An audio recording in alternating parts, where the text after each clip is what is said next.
Good morning and welcome to Coffee with Mr. V yet again on this glorious Tuesday morning. First time we've had rain in about 3 or 4 weeks, I reckon. So it's good to be indoors, isn't it?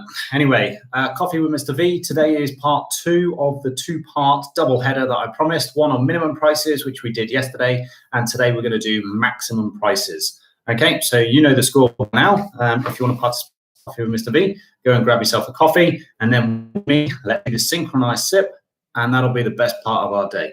So here we go. 1, 2, 3. I love coffee. So here we go. Maximum prices. Now, just to recap on minimum prices, remember we set a minimum price in order to reduce consumption. It therefore seems intuitive to think that you would set a maximum price in order to increase consumption. But as I'm about to demonstrate, maximum prices for me are kind of likely to be very ineffective. And in fact, they've not really had any great success in any country or any government that's ever imposed them. And we'll come and find out why. But essentially, the diagram is formed or is built in a similar way to the way that the minimum price diagram is. That is, we have our demand and supply curve, okay? And the problem with the price this time is that it's too high. So normally we would talk about having minimum prices when we thought that this particular product is out of the reach of, say, low-income households. People who should be able to afford it can't afford it. So therefore we need to bring the price down. So unlike minimum prices where we set a price above the equilibrium, this time with a maximum price, we're going to set a price below the equilibrium.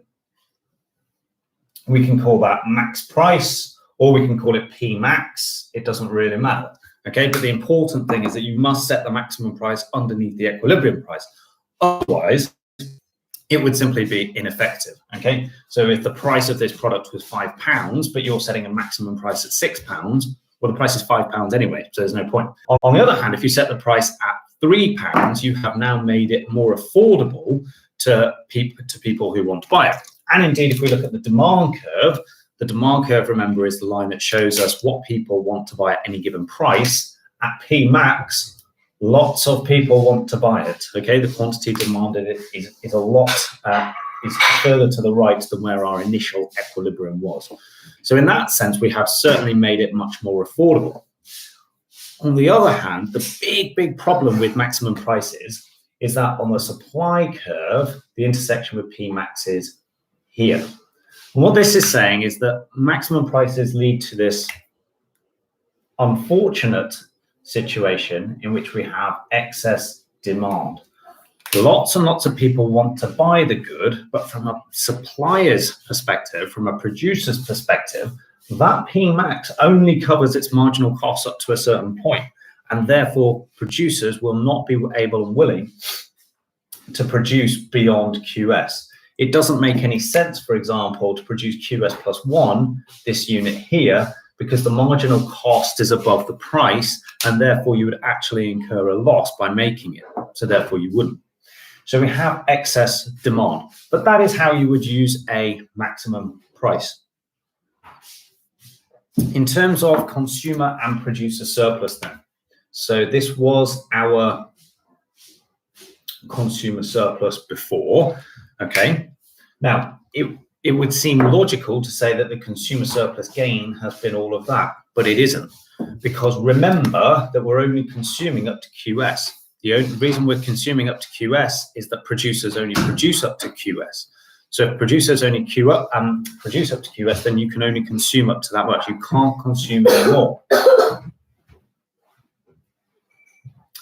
So consumers lose this part of the consumer surplus, but they gain this part. This is our new consumer surplus here. Now, if the square happens to be a greater area than that loss in the triangle, then you could talk about the consumer surplus increasing, but you'd have to do the maths to work that out. And indeed, if you're doing the IB, you can do that through linear equations of the demand and supply curve and work that out. So what are we actually saying here? Well, we're saying that less consumers are able to buy the product. Okay, so I guess from a quantity perspective, less consumers are happy. But for those consumers who are actually able to buy the product, they are happier than they would have been.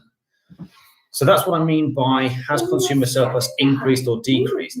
Has the consumer surplus increase of those consumers who are still able to buy the product greater or lesser than the number of consumers who are no longer able to buy the product because of this shortage? There is now a shortage, essentially. Okay, think about this in terms of rent controls in a city.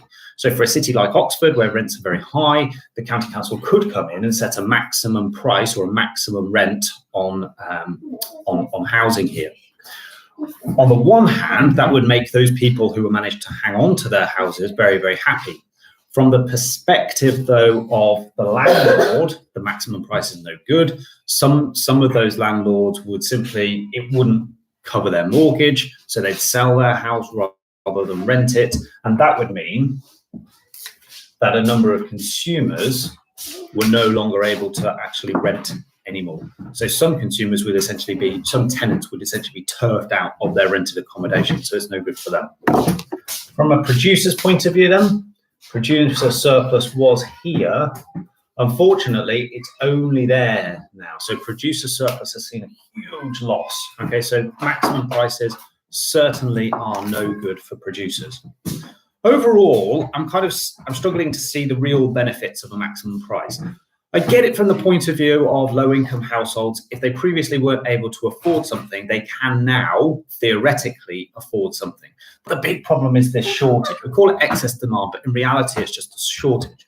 There aren't as many things to go around as there were before, and so some people are going to lose out.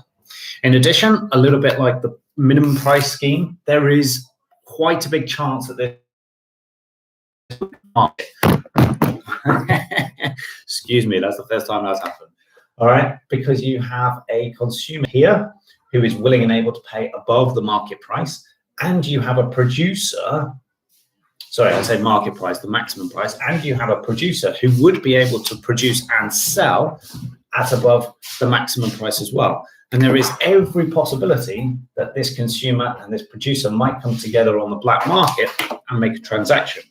And again, if we were talking about rented accommodation, that would essentially be somebody renting out their property to a tenant, that tenant paying them potentially cash in hand, and the government never ever finding out about it. Okay.